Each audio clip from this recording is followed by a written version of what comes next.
Per i 20 anni dell'Associazione Sarda Treni e Vapore non poteva arrivare notizia migliore. 9 milioni di euro per il restauro delle locomotive a vapore in Italia e anche in Sardegna.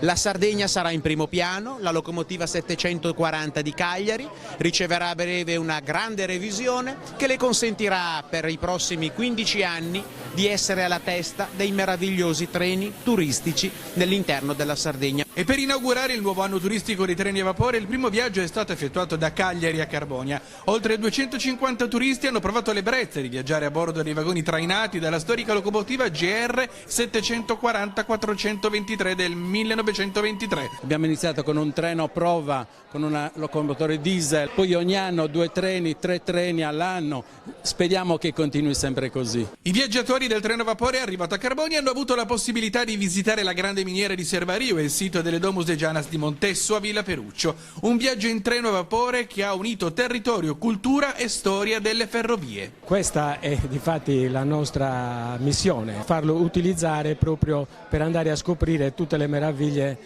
della regione Sardegna.